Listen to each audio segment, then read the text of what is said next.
Today, we're going to talk about a journey that millions of families are on, caring for someone with dementia. This is all about navigating the day-to-day realities of what is, without a doubt, one of the most demanding and important roles anyone can take on. We're going to walk through it, step by step. And let's just start with the honest truth. This is incredibly hard. Caring for someone with dementia, well, it's more than a full-time job.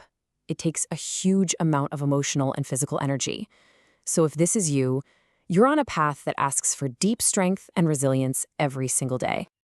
It's the question that can feel totally overwhelming, right? With so much to handle, from daily schedules to medical stuff, just figuring out where to start can feel like a win. And that's exactly what we're going to break down right now. First things first, let's make sure we're on the same page. Dementia isn't actually one single disease. Think of it more like an umbrella term for a decline in brain function, one that messes with memory, thinking, and social skills so much that it gets in the way of daily life. This is the whole reason caregiving becomes so absolutely essential. So let's start with the caregiving challenge itself, and that really means looking at the demands on you. Because people with dementia often need round-the-clock support, the risk of burnout, that feeling of being completely emotionally and physically exhausted, is so real. And you know what? Acknowledging that isn't a weakness. It's the first step to actually managing it. Okay, so what's the foundation of really effective care? It's all about structure. A predictable, calm routine can be like an anchor for someone with dementia. It helps cut down on their anxiety and confusion. Let's take a look at what that actually means in practice. You know what's so powerful about the routine you're seeing here? It's how simple it is. Consistency is truly everything.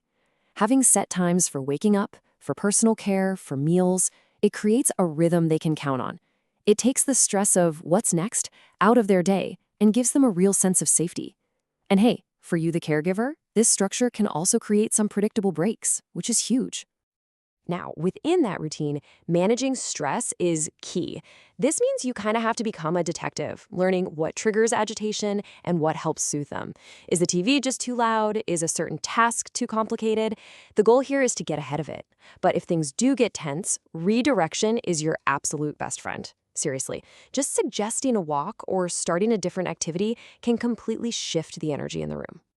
So we've got routines, but one of the most personal parts of care is communication. As dementia progresses, the way you connect is going to change. But that connection, it's always possible. It's just about changing your approach to meet them exactly where they are in that moment. This chart just nails that shift in approach. Look at that do this column. It's all about making things clear and reassuring, making eye contact, using their name, asking simple yes or no questions. These aren't just little tricks, they're powerful ways to show respect and keep that bond strong when words start to fail. And remember, your calm tone and relaxed posture, they often say way more than your words ever could. Caregiving isn't just about managing tasks and getting through the day. It's about protecting and boosting their quality of life. Finding ways for the person you're caring for to stay active and engaged is so important for their well-being. And honestly, it can bring moments of real joy for both of you. And you know what? The best activities are usually the simplest. Things like listening to old familiar music, folding laundry together, or just walking in a garden can be incredibly calming and therapeutic. The key here is to focus on enjoyment, not on getting it right. It's all about participating and tapping into things that they've loved throughout their life. All right, let's shift gears a little to a more medical part of your role. As a caregiver, you often become the main guardian of their physical health. You're their eyes, their ears, and sometimes their voice when it comes to how they're feeling. And this is exactly why your observation is so critical. A person with dementia might not be able to tell you, hey, my head hurts, or I think I have an infection. Instead, you might just see changes in their behavior, like they're suddenly more confused or agitated. You really have to learn to read the signs. And some signs mean you need to act, and act fast. The Alzheimer's Association points out that a sudden spike in confusion can actually be one of the very first signs of an infection or some other illness. So when you see that, especially combined with things like a high fever, chest pain, or trouble breathing, that's a clear signal to get medical help right away. Knowing these red flags is absolutely non-negotiable. We've spent all this time focused on the person with dementia, but now we're flipping the camera around, because none of this works if the caregiver isn't also taking care of themselves. Your well-being isn't a luxury, it's a core part of the care plan. It's such a simple idea, But it's so easy to forget when you're laser focused on someone else's needs. You just cannot pour from an empty cup. Practicing self-care isn't selfish, it's necessary. So, what does that actually look like?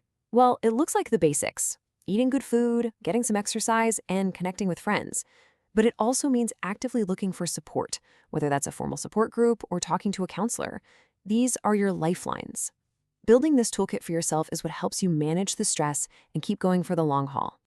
And this brings us to our final and maybe the most important point of all. You cannot and you should not do this by yourself. So just take a second and really think about this question. Who is on your team?